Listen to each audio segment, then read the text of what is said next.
దేవుని నామానికి మహిమ కలుగును గాక. ఇంకోసారి దేవుని నామానికి మహిమ కలుగును గాక.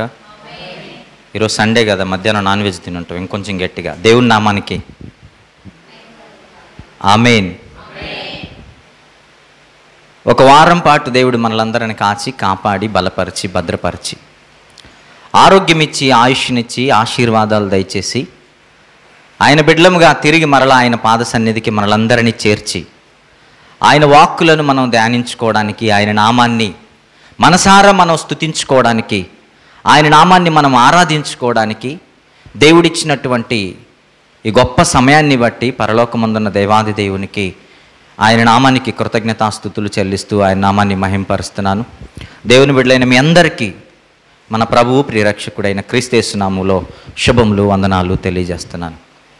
ఈ దినము కూడా ప్రతి వారము దేవుడు గొప్ప మాటలతో మనల్ని బలపరుస్తూ వస్తున్న రీతిగా ఈ దినము కూడా దేవుడు ఏ మాటలను మనతో మాట్లాడనన్నాడో ప్రతి ఒక్కరము ఆసక్తితో మనం ధ్యానించుకుంటూ మనం ముందుకు వెళదాం.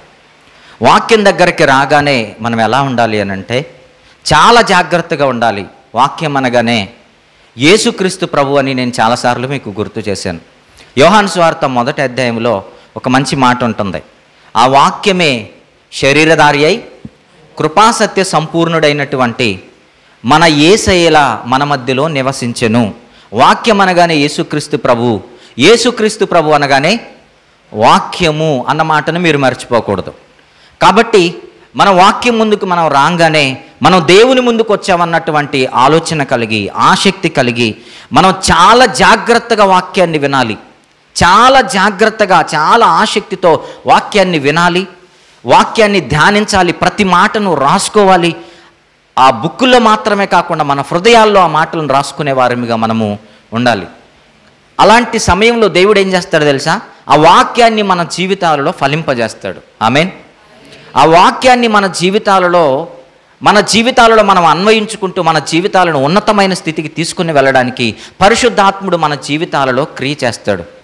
పరిశుద్ధాత్ముడు మన జీవితాలలో క్రియ చేసినప్పుడు మనం ఎలా ఉంటామో తెలుసా? ఉన్నతమైన స్థితికి వెళ్తాం. ఉన్నతమైన స్థితికి, జ్ఞానములో ఉన్నతమైన స్థితికి వెళతాం, పరిశుద్ధతలో ఉన్నతమైన స్థితికి వెళ్తాం. ఈ జీవితాలలో అనేక మంది మధ్యలో ప్రత్యేకపరచబడిన వారిగా మనము ఉన్నత స్థితికి వెళతాం. ఈ దినము కూడా మనము గొప్ప విషయాన్ని ఆలోచిస్తూ మనం ముందుకు వెళదాం.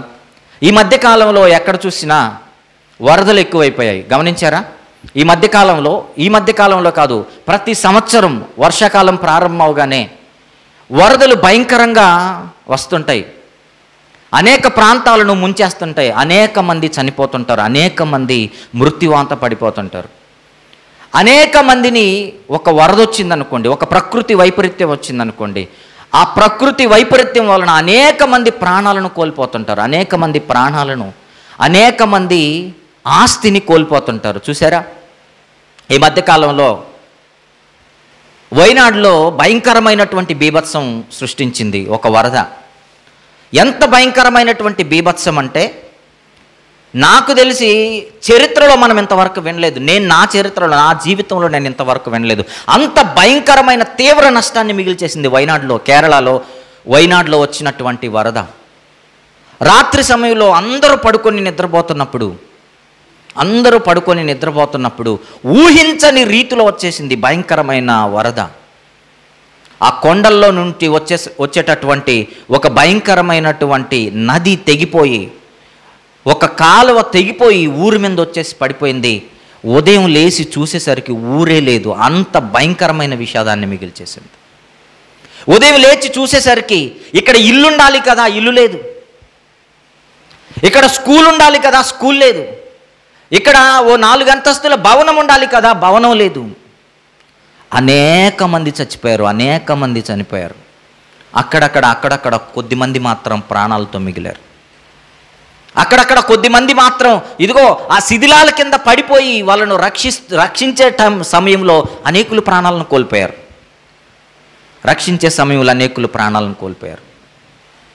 ఈరోజు మన వాక్య భాగం ఏంటి అనంటే, ఇలాంటి పరిస్థితుల్లో క్రైస్తవుడు ఏం చేయాలి? అనేక మంది కొన ప్రాణాలతో కొట్టుమిట్టాడుతున్నప్పుడు, అనేక మంది ప్రాణాలు కోల్పోతున్నప్పుడు, ప్రకృతి వైపరీత్యాలు సమాజాన్ని ముంచేస్తున్నప్పుడు, ప్రకృతి వైపరీత్యాలు అనేక మందిని చంపేస్తున్నప్పుడు క్రైస్తవుడిగా మన బాధ్యత ఏంటి? క్రైస్తవుడిగా మనం ఎలాంటి అడుగులు వేయాలి? క్రైస్తవులు చేయాల్సినటువంటి పని ఏంటి? ఈ మధ్యకాలంలో విజయవాడలో కూడా భయంకరమైనటువంటి వరదలు వచ్చాయి. బుడమేరు అన్నటువంటి ఒక వాగు, అది ఎక్కడో ప్రవహించేటటువంటి చిన్న వాగట అది. ఆ వాగు వచ్చి ఊరి మీద పడడం వలన భయంకరమైనటువంటి బీభత్సం చూసాం కదా. మనకు తెలిసిన మందిరాలు కూడా అనేక మందిరాలు మునిగిపోయాయి.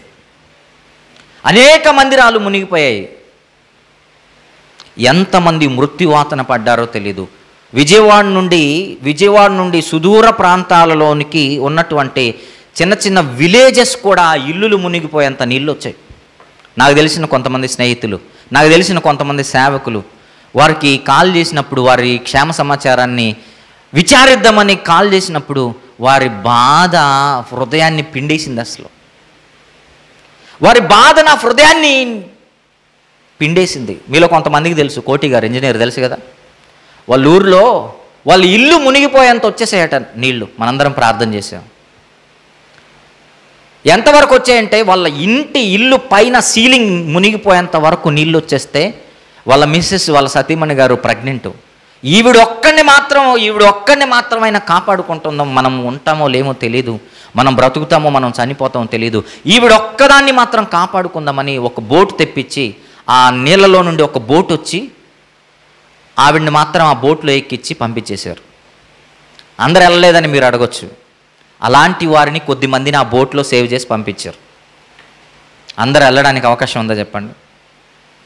దేవుని కృపను బట్టి వాళ్ళ ఊరిలో ఎలాంటి ప్రాణ నష్టం జరగలేదు. దేవుడు సురక్షితముగా వాళ్ళని కాపాడాడు. ఆ ఊరిలో చర్చ్ కూడా పూర్తిగా మునిగిపోయిందట. ఆ ఊరిలో హోసన్న మందిరం ఉంటుంది.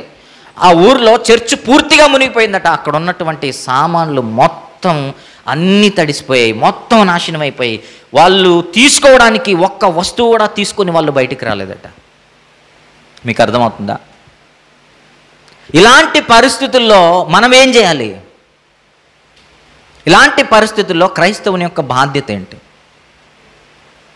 చాలామంది యూట్యూబ్లో ఏం చెబుతున్నారు అనంటే, వైనాడులో కానివ్వండి, విజయవాడలో కానివ్వండి, ఎక్కడైతే వరదలు వస్తున్నాయో, ఎక్కడైతే బీభత్సాలు వస్తున్నాయో, అలాంటి పరిస్థితుల్లో అనేక మంది చనిపోయిన వారు ఉన్నారు కదా. వీళ్ళందరూ ఎందుకు చనిపోయారంటే, వీళ్ళు ఏదో పాపం చేశారు, వీళ్ళ మీదకి వరద వచ్చిందన్న వర్తమానాలు ఈరోజు యూట్యూబ్లో మనం చాలా వింటున్నాం. వీళ్ళు ఏదో పాపం చేశారు, అందుకు వీళ్ళ మీదకి ఏమొచ్చిందట? వరద వచ్చిందట. అందుకే వీళ్ళ మీదకి వరదొచ్చి వీళ్ళని ఎత్తుకొని పోయింది, వీళ్ళని తీసుకొని వెళ్ళిపోయింది. దేవుడు ఎప్పుడు కూడా వరదలు ఎలా రప్పిస్తాడు తెలుసా? నోవహు గారితో దేవుడు అన్నాడు, నోవహు, వరదలు రాబోతున్నాయి, ఇంతమంది జనాలలో నువ్వేం చేస్తున్నావు? నువ్వు ఒక్కడవే నా ఎదుట, చెప్పండి, నీతిమంతుడవు కనుక నిన్ను నేను కాపాడుతాను అన్నాడు కదా. అంటే దేవుడు చంపాలి అనుకుంటే ఎవరిని చంపుతాడు తెలుసా? ఆయన పాపులైన వారందరినీ చంపేసి, చెప్పండి, పరిశుద్ధులైన వారిని ఏం చేస్తాడు? ఆయన కాపాడుతాడు. కానీ వైనాడు పరిస్థితుల్లో, వైనాడులో జరిగిన బీభత్సం అలా లేదు. అదేం జరిగిందో తెలుసా? వచ్చిన అందరినీ ముంచేసింది. విజయవాడలో జరిగినటువంటి వరద అలా లేదు. అది ఎలా ఉందో తెలుసా? వచ్చిన అందరినీ ముంచేసింది. క్రైస్తవ మందిరాలు మునిగిపోయాయి, తర్వాత ముస్లిం మసీదులు మునిగిపోయాయి, తర్వాత టెంపుల్స్ మునిగిపోయాయి. ఏ భేదము లేకుండా అందరినీ ముంచేసే వరదలు. మీరు ఎలా చెబుతారు? ఇదిగో పాపం చేశారు గనుక ఇదిగో వారి జీవితాలలో వరదలు వచ్చాయని, వారిని చంపేసిందని మనం ఎలా చెప్పగలం? అహరోనికి థ్యాంక్స్ చెప్పాలి. ఎందుకు చెప్పండి? నేను సైలెన్స్లో పెట్టుకున్నానో లేదు చూస్తున్నాను. అందుకని మనందరం మన మొబైల్స్ సైలెన్స్లో పెట్టుకుందాం. కాబట్టి దేవుడు అలా రప్పించే పని అయితే దేవుడు ఏం చేస్తాడో తెలుసా? మనము లోతు భార్యను గురించి ఒక వాక్యం ధ్యానించుకుందాం. గుర్తుందా? ఇంకా ఎక్కడ గుర్తుంటుంది మనకి? మధ్యాహ్నం నాన్ వెజ్ తిన్నాం అనుకో, ఉదయం ఏం బ్రేక్ఫాస్ట్ చేసాం మర్చిపోతాడంట ఒకడు. నాకు తెలిసినోడు ఒకడు, అరే ఉదయం ఏం తిన్నారు అని అంటే, అన్న మధ్యాహ్నం బిర్యానీ తిన్నా. ఆ సంతోషంలంట ఉదయం ఏం తిన్నాడు మర్చిపోయాడేటోడు. మీకు అర్థమవుతుందా? మనం ఉదయం ఏం తిన్నామో మనకు గుర్తుండదు, వాక్యం ఎక్కడ గుర్తుంటుంది?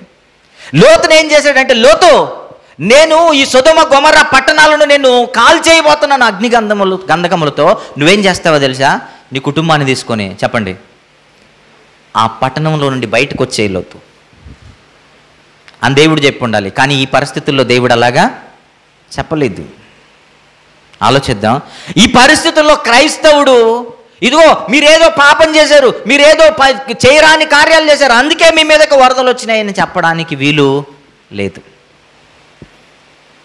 ప్రభువు ఒక విషయాన్ని గురించి మాట్లాడుతూ ఒక గొప్ప మాట తన శిష్యులతో చెబుతాడు. ఆ మాట నిజంగా మనల్ని కళ్ళు తెరిపిస్తుంది.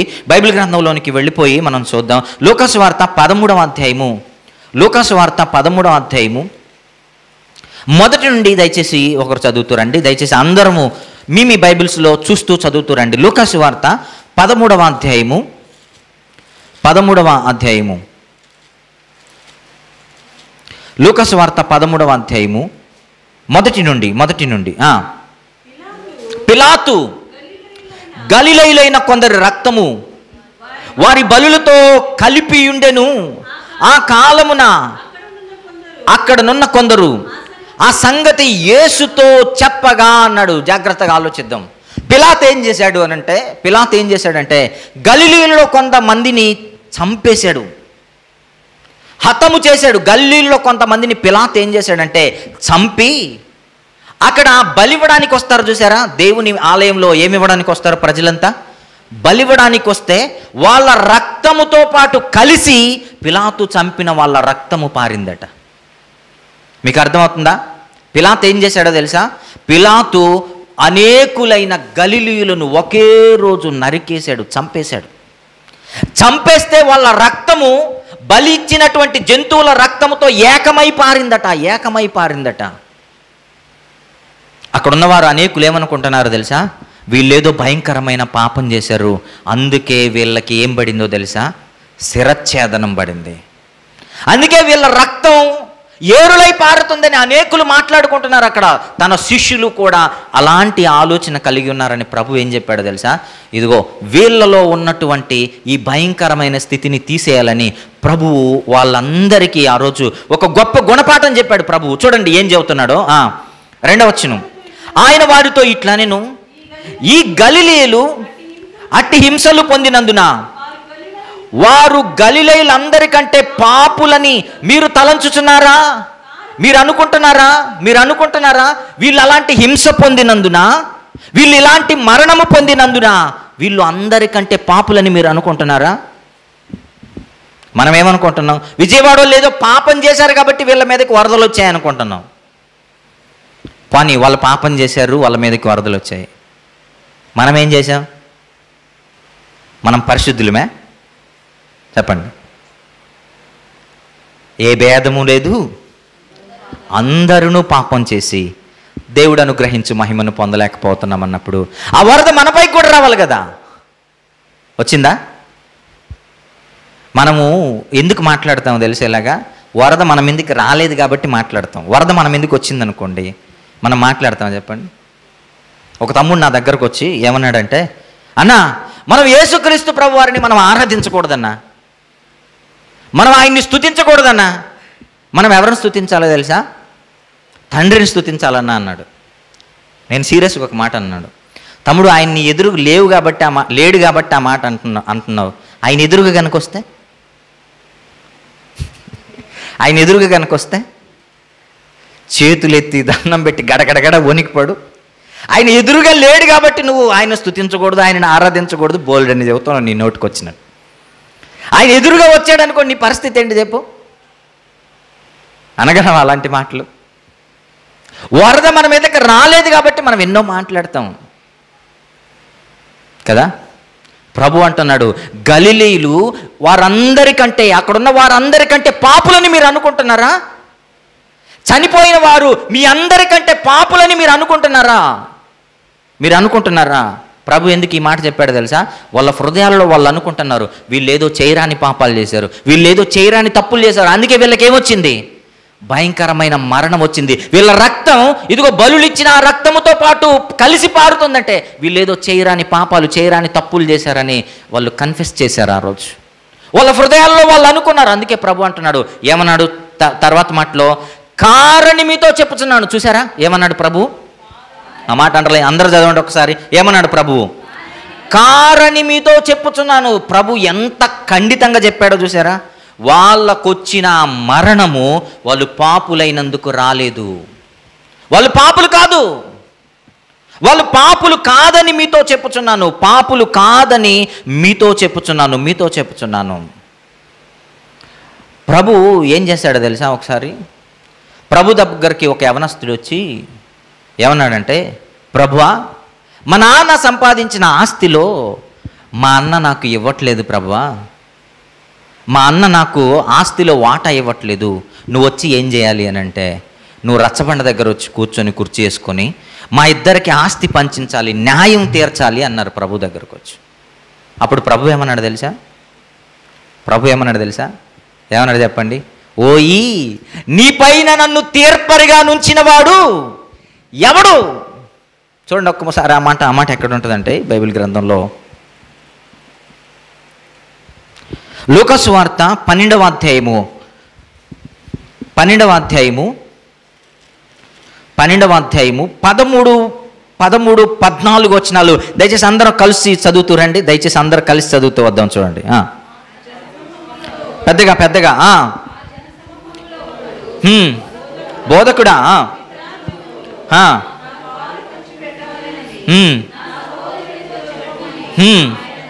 ఆయనను అడుగగా ఆయన, ఓయి, మీ మీద తీర్పరిగానైనను పంచిపెట్టువానిగానైనను నన్నెవడు నియమించనని అతనితో చెప్పెను. ప్రభువా, నువ్వు రావాలి, మాకిద్దరికి న్యాయం తీర్చాలంటే ప్రభు ఏమన్నాడు తెలుసా? నేనొచ్చి నీకు న్యాయం తీర్చడం ఏంటి? ఎవరన్న మాట తెలుసా? ఆయన ఒకసారి ఒక మాట అన్నాడు, నాలో పాపమున్నదని మీలో ఎవడు స్థాపించగలరు? చప్పలు కూడా దేవుని నామాన్ని మహింపరచండి. బైబిల్ గ్రంథంలో చాలా గొప్ప మాట ఇది. ఈ లోకంలో ఇలా ఛాలెంజ్ విసిరినటువంటి వ్యక్తి లోకంలో ఎవ్వడు లేడు. అది అలా ఛాలెంజ్ విసిరినట్టు ఒకే ఒక్క ఆయన ఎవరు అని అంటే one and only Jesus Christ మాత్రమే. ఆయన ఒక్కడు మాత్రమే నాలో పాపం ఉన్నదని మీలో ఎవడు స్థాపించగలడు? పాపము లేని ఈయనేమంటున్నాడో తెలుసా? నువ్వు రావాలి న్యాయం తీర్చాలంటే ఈయనేమన్నాడో తెలుసా? న్యాయం తీర్చడానికి నీ పైన నన్ను ఎవరు నియమించారని ప్రభు అంటుంటే మనం ఏం చేస్తామో తెలుసా? ఈజీగా చిటికలో న్యాయం తీర్చేస్తాం. ఎవరిదైనా ఒకటి జరిగిందనుకో, ఈడు ఇలా పాపం చేశాడు, అందుకే ఈడి మీదకి ఏమొచ్చింది? ఈ ఉగ్రత వచ్చింది. అందుకే ఈడి మీదకి ఇదిగో ఈ భయంకరమైన ఇబ్బంది వచ్చింది, అందుకే ఈడి పైకి ఈ భయంకరమైనటువంటి హింస వచ్చిందని మనం న్యాయం తీరుస్తాం. ప్రేమైన వారలారా, అలా క్రైస్తవుడు తీర్చడానికి వీల్లేదు. ఎందుకంటే ఈ రోజుల్లో క్రైస్తవుడు ఏం చేస్తున్నాడో తెలుసా? జరిగిన ప్రతిదానికి న్యాయం తీర్చేవాడైపోతున్నాడు. ప్రభువే న్యాయం తీర్చనప్పుడు, ప్రభువే నేను నీ పైన న్యాయం తీర్చడానికి నాకు ఎవరు అధికారం ఇచ్చారని ప్రభు అంటున్నప్పుడు, నీతిమంతుడైన ప్రభువు మనకెక్కడి నుండి వచ్చింది అధికారం? మీరు ఆలోచించండి, మనకెక్కడి నుండి వచ్చింది? ప్రభు అదే సందర్భంలో మరొక విషయాన్ని చెబుతాడు. ఏంటో తెలుసా? సిలోయము గోపురం పడిపోయి కొంతమంది చనిపోయారు. చూద్దాం ఆ సందర్భం కూడా అక్కడే కింది మాటలో 4వ వచనం. మరియు సిలోయములోని గోపురము, అందరు చదువుతారండి నాతో పాటు 4వ వచనం. మరియు సిలోయములోని గోపురము పడి చచ్చిన ఆ 18 మంది యెరూషలేములో కాపురమున్న వారందరికంటే అపరాధులని తలంచుచున్నారా? కారని మీతో చెప్పుచున్నాను. ప్రభు ఎంత క్లియర్గా చెబుతున్నాడు చూడండి. సిలోయము గోపురం పడి చనిపోయిన 18 మందేనా? ఏమని రాయబడింది? 18 మంది. మీరు అనుకుంటున్నారా వాళ్ళు పాపం చేయడం వలన సిలోయము గోపురం వచ్చి పడిపోయి వాళ్ళు చనిపోయారని మీరు అనుకుంటున్నారా? కానే కాదట. ఏం కాదట? వాళ్ళు పాపం చేసినందువలన సిలోయము గోపురం వచ్చి వారిపైన పడలేదట. కారని మీతో చెప్పుచున్నాను. ప్రియులారా, మీరు జాగ్రత్తగా ఆలోచించండి. క్రైస్తవుడు ఎప్పుడు న్యాయం తీర్చేవాడిగా ఉండకూడదు. న్యాయం తీర్చేవాడిగా ఉండకూడదు. యోబుకు భయంకరమైన కష్టాలు వస్తే, యోబుకి భయంకరమైన కష్టాలు వచ్చాయి. ఎలాంటి కష్టాలు మీకు తెలుసు కదా? ఎలాంటి కష్టాలు తెలుసా? పిల్లలందరూ చనిపోయారు. ఒకడు చనిపోయాడు అనుకునేసరికి మరొకడు చనిపోయాడు. ఒకే దినాన తను అనుకున్న స్థితి కంటే, తనున్న స్థితి కంటే భయంకరమైన స్థితిలోనికి వెళ్ళిపోయాడు యోబు. తన స్నేహితులట, యోబు స్నేహితులట యోబును చూడడానికి వచ్చి ఎలా బాధపడ్డారో తెలుసా?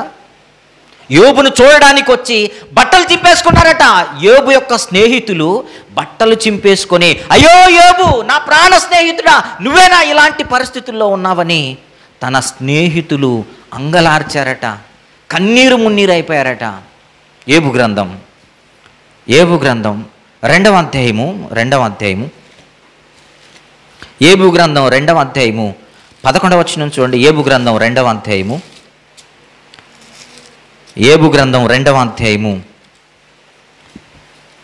11వ వచనం. తేమానీయుడైన ఎలీఫజు, అందరూ కలిసి చదువు. తేమానీయుడైన ఎలీఫజు, షూహీయుడైన బిల్దదు, నైమాతీయుడైన జోఫరుని యోబు ముగ్గురు స్నేహితులు అతనికి సంభవించిన ఆపదలన్నింటిని గురించి వినిన వారై అతనితో కలిసి దుఃఖించుటకు, అతనిని ఓదార్చుటకు పోవాలనని ఆలోచించుకొని తమ తమ స్థలములను విడిచి వచ్చిరి. వారు వచ్చి దూరముగా నిలవబడి కన్నులెత్తి చూచినప్పుడు అతని పోల్చలేక తమ వస్త్రములను చింపుకొని ఆకాశము తట్టు తల మీద ధూళి చల్లుకొని ఎలుగెత్తి ఏడ్చిరి. అతని బాధ అత్యధికముగా నుండినని గ్రహించి ఎవరును అతనితో ఒక్క మాట అయినను పలుకక రేయింబగళ్ళు 7 దినములు అతనితో నేలను కూర్చుండిరి. ఈ స్నేహితులు చూసారా ఏం చేస్తున్నారో? యోబు పరిస్థితి చూసి బట్టలు చింపేసుకున్నారట, బూడిద పోసుకున్నారట. యోబుతో పాటు ఆయన యొక్క స్థితిని అర్థం చేసుకోలేక, ఏంటి నా స్నేహితుడు ఇలాగైపోయాడని అతనితో పాటు కింద నేల మీద కూర్చుని అంగలార్చడం ప్రారంభించారట యోబు స్నేహితులు. ప్రారంభంలో బాగానే ఉన్నారు కానీ వీళ్ళు ఆ తర్వాత ఏం చేశారో తెలుసా? మనం చేసేదే వీళ్ళు చేయడం ప్రారంభించారు. ఏంటో తెలుసా? న్యాయం తీర్చడానికి వాళ్ళు పూనుకున్నారు. యోబు, నీకు ఇలాంటి స్థితి ఎందుకు వచ్చింది? నీకు ఇలాంటి గతి ఎందుకు పట్టింది? ఎందుకో తెలుసా? నువ్వేదో పాపం చేసావు. ఏమంటున్నారు చెప్పండి? నువ్వేదో పాపం చేసావు. పాపులకు తప్ప ఇలాంటి పరిస్థితి పరిశుద్ధులకి రాదు. నువ్వేదో పాపం చేసావు యోబు, అందుకే నీకు ఇలాంటి దుర్గతి పట్టింది అంటున్నారు. చూడండి, మరొక మాటను మనం చూద్దాం. ఏమంటున్నారో చూడండి.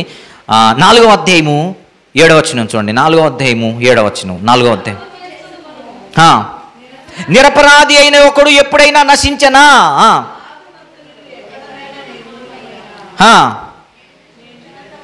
నేను చూచినంత వరకు అక్రముని కీడును విత్తువారు దానినే కోయుదురు. ఏమంటున్నాడు చూసారా? అయ్యో, నా జీవితంలో పరిశుద్ధులు హింసింపబడడం నేను చూడలేదు యోబు. ఏంటట ఆయన అంటున్నది? ఏంటంటున్నాడట? జ్ఞాపకం చేసుకునుము, నిరపరాధి అయిన ఒకడు ఎప్పుడైనా నశించనా? నిరపరాధి, పాపం చేయని వాడు ఎప్పుడైనా నశించాడా? మరి నీకు ఇలాంటి పరిస్థితి వచ్చింది అని అంటే నువ్వు చేయరాని పాపం చేసావు యోబు అంటున్నారు. ముందు ఎలా వచ్చారు చెప్పండి? బట్టలు చింపుకున్నారట, బూడిద పోసుకున్నారట, యోబుతో పాటు కూర్చొని కింద కూర్చొని ఆయనతో పాటు అంగలారుస్తున్నారట, ఏడుస్తున్నారట. వెళుతూ ఏమైందో తెలుసా? రాజుగారి గుర్రం ఏమైందట? గాడిదైందట. ముందుకు వెళుతూ రాజుగారి గుర్రం ఏమైందట? గాడిదైందట. యోబు గారి స్నేహితుల పరిస్థితి అలాగైపోయింది. ఏం చేస్తున్నారు తెలుసా? న్యాయం తీర్చడానికి ప్రారంభించుకున్నారు. అప్పుడు యోబు ఏమన్నాడు తెలుసా? ఒరేయ్, మీరు స్నేహితులు కాదురా మీరు అసలు. యోబు గారి మాటలు చూడండి. యోబు గారు ఏమన్నాడు చూడండి.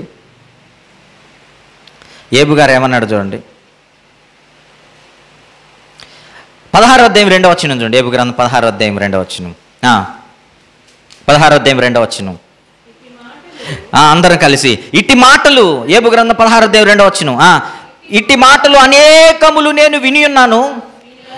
ఒరే మీరందరూ బాధకే కర్తలు కానీ ఆదరణ కర్తలు కాదురా. మీరందరూ ఎలాంటి వాళ్ళో తెలుసా? మీరు బాధ పుట్టించే వారే కానీ ముందు మీరు వస్తుంటే మీ బట్టలు చింపుకుంటుంటే బూడిద పోసుకుంటుంటే అమ్మో నా స్నేహితులు వచ్చారేక నాకేం ఇబ్బంది లేదు నన్ను ఆదరిస్తారని నేను అనుకున్నాను రా. కానీ మీరు ఆదరించే వాళ్ళు కాదురా. మీరు ఎవరో తెలుసా? మీరు బాధకే కర్తలు రా మీరు. అందుకే నేనేమంటున్నాను తెలుసా? ఒకవేళ నేను పాపం చేసుంటే నా పాపాన్ని దేవుడు మంచి త్రాసులో తూచునుగాక అని తనకు తాను న్యాయం తీర్చుకున్నాడు యోబు. ఏమన్నాడు తెలుసా? నా పాపాన్ని దేవుడు తూచునుగాక, మంచి త్రాసులో తూచునుగాక. చూడండి 6వ అధ్యాయము 2వ వచనం. 6వ అధ్యాయము 2వ వచనం.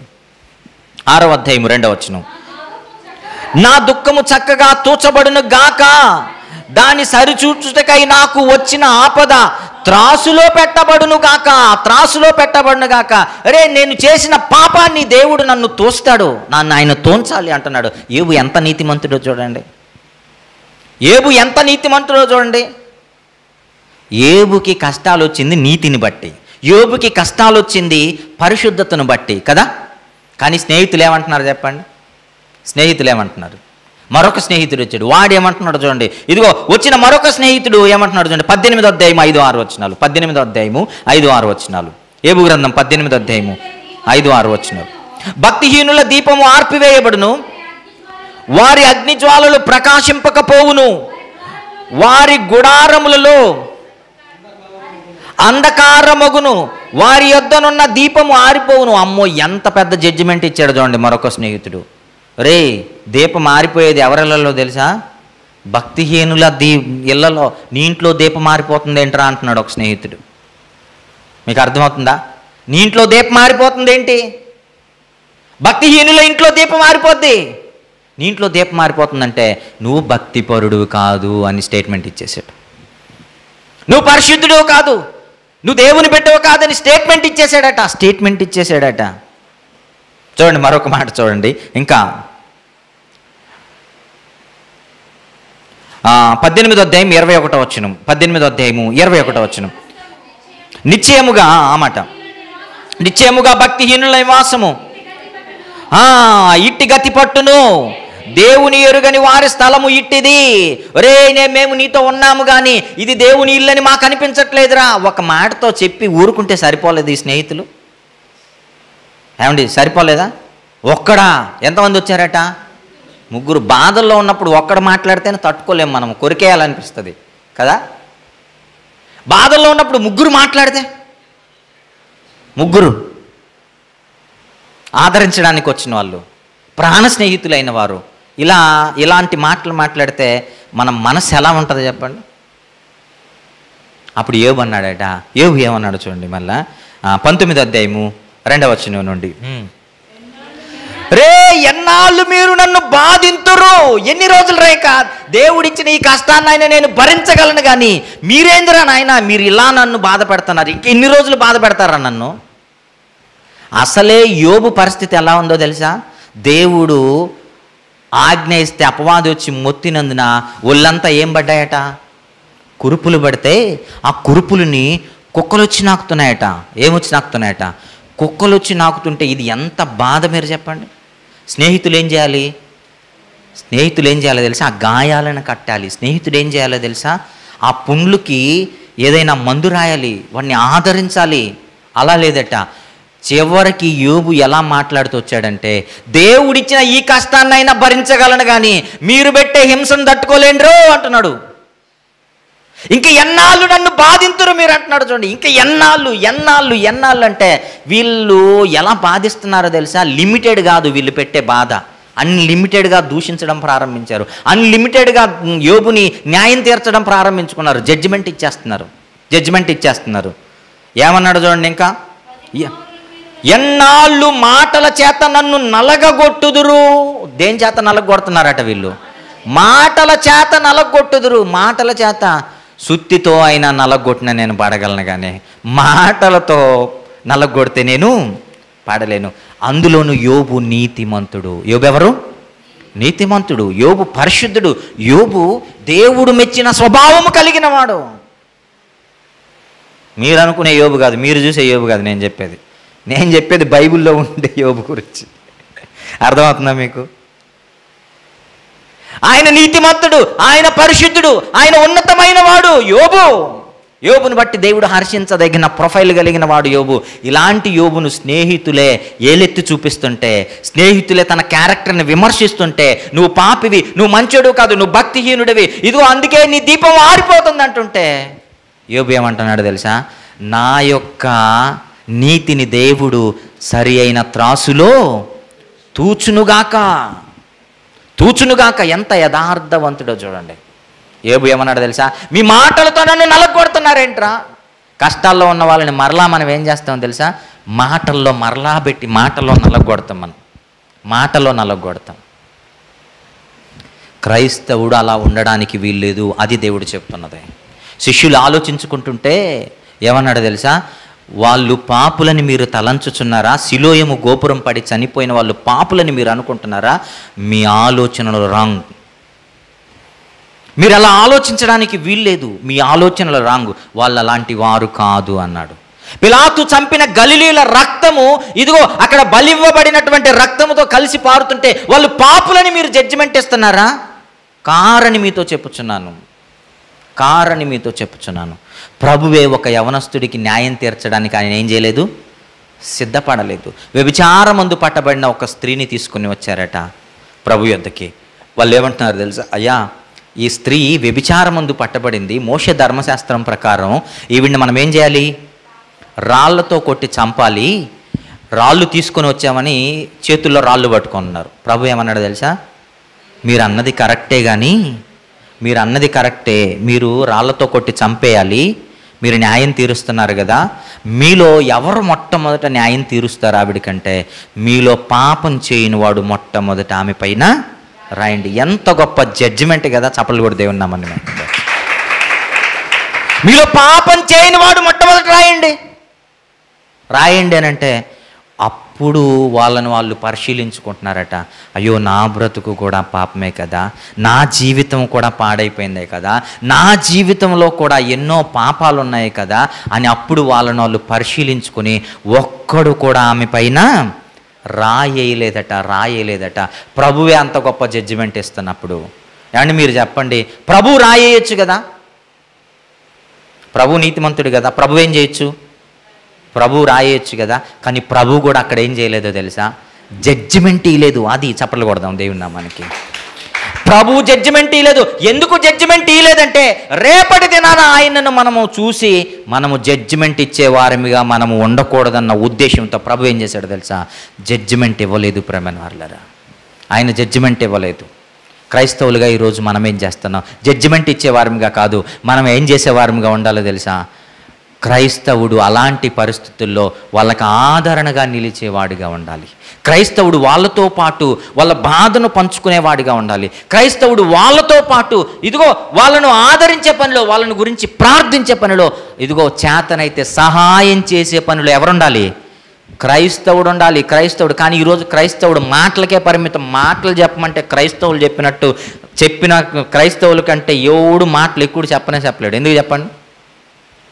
మనకు భలే ఈజీ మాటలు చెప్పడం. ఎందుకు? ఎంటుంటాం కదా. ఎక్కడ ఎంటుంటాం? మందిరంలో చాలా ఎంటుంటాం. వాక్యాలు విని నేర్చుకుని మాటలతో మనం ఏం చేస్తాం తెలుసా? మాటలతో కాలం గడిపేస్తాం. యేసుక్రీస్తు ప్రభువారు లాజరు చనిపోయినప్పుడు వచ్చాడు. జాగ్రత్తగా వినండి ఈ సందర్భాన్ని. లాజరు చనిపోయినప్పుడు యేసుక్రీస్తు ప్రభువారు ఎప్పుడు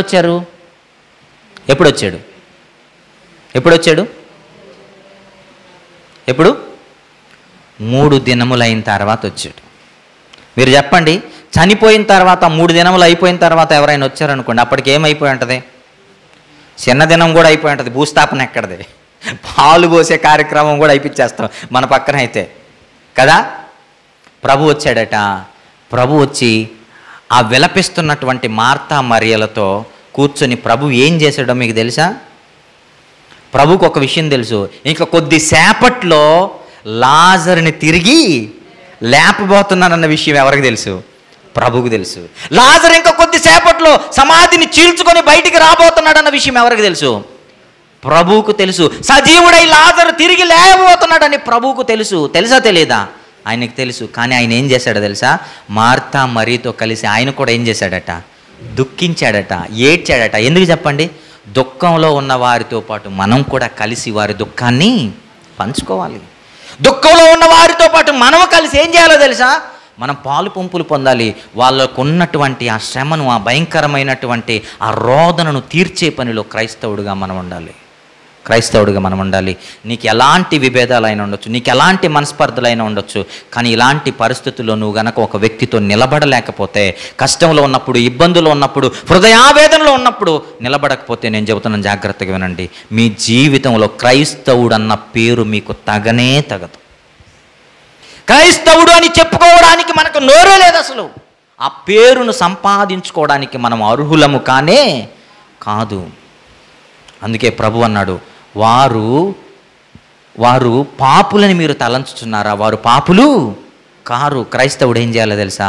ఇదిగో ఓదార్చే పనిలో ఉండాలి. వాళ్ళకు తోడు నిలబడేటటువంటి పనిలో ఎవరుండాలి?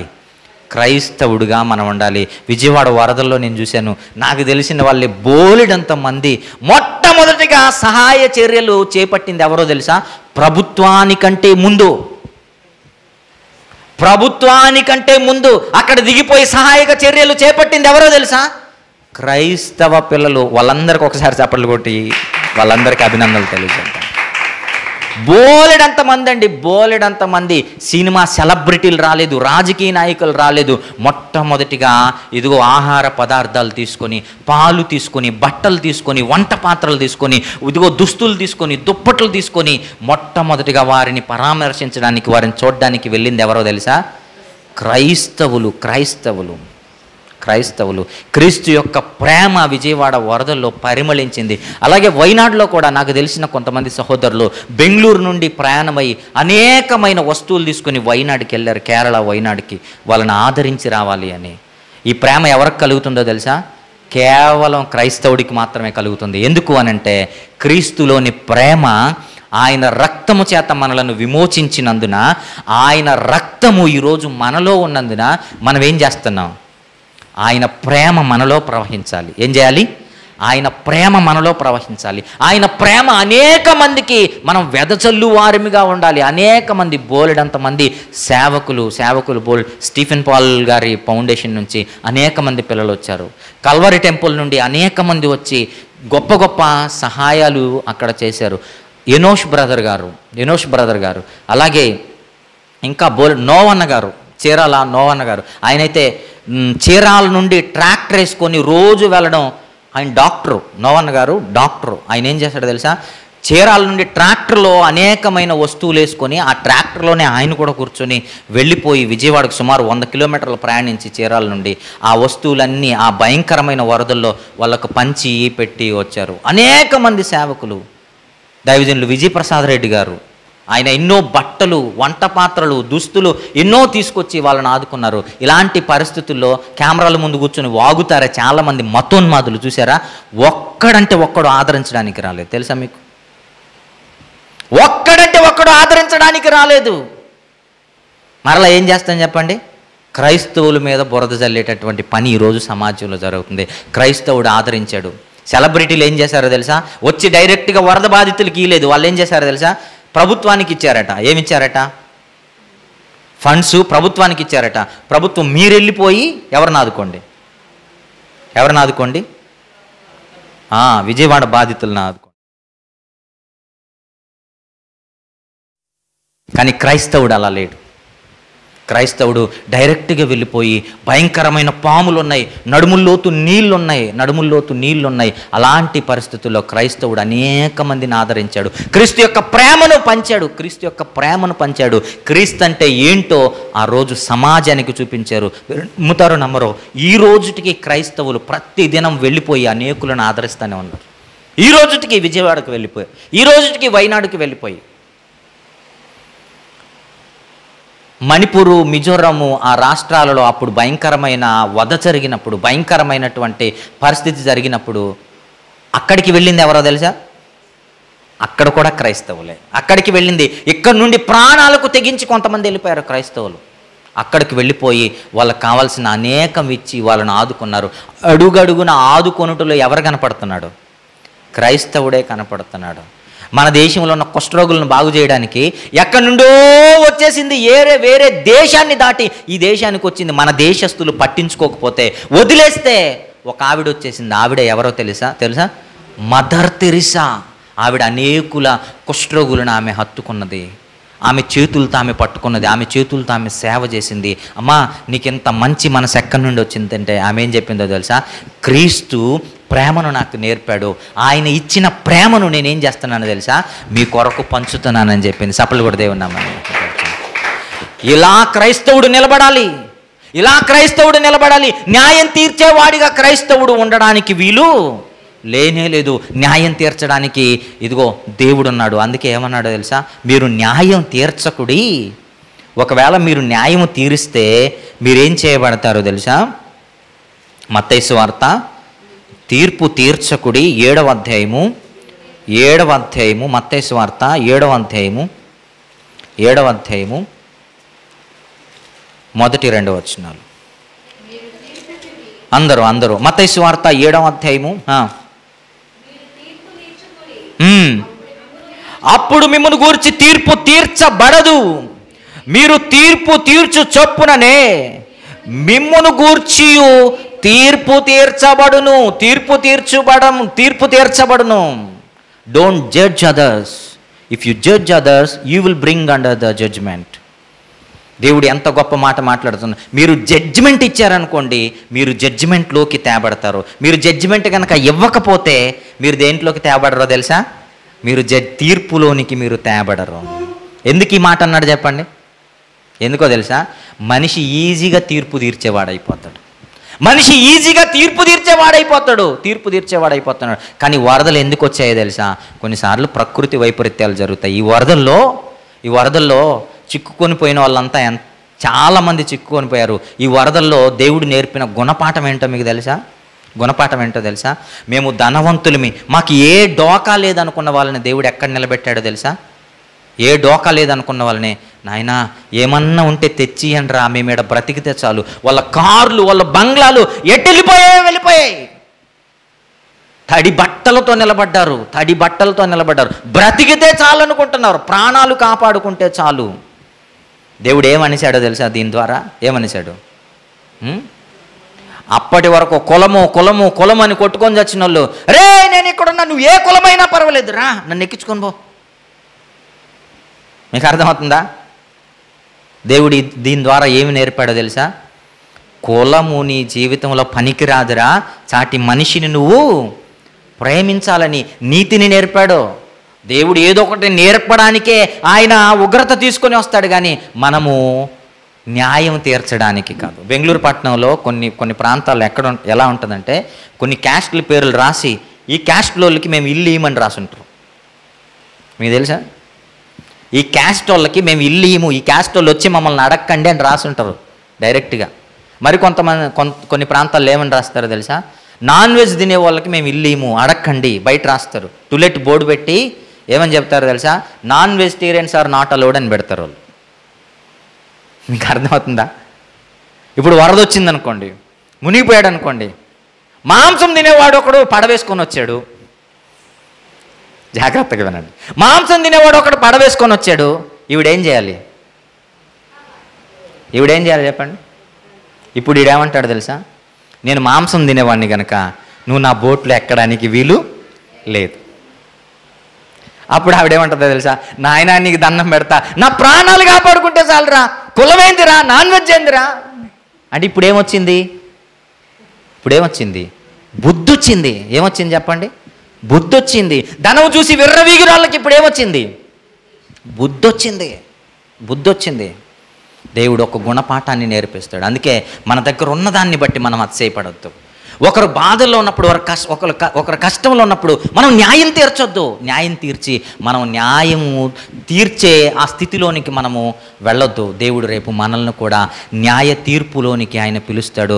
ఆయన న్యాయ తీర్పులో ఉండకూడదంటే మనం ఏం చేయాలో తెలుసా? క్రీస్తు బిడ్డలముగా సహాయపడే వారిగా మనం ఉండాలి. క్రీస్తు యొక్క ప్రేమను వెదజల్లే వారిగా మనం ఉండాలి. ఆయన ప్రేమను పంచే వారిగా ఉండాలి. మనలో ప్రేమ లేకపోతే ఎలా? మీరు చెప్పండి.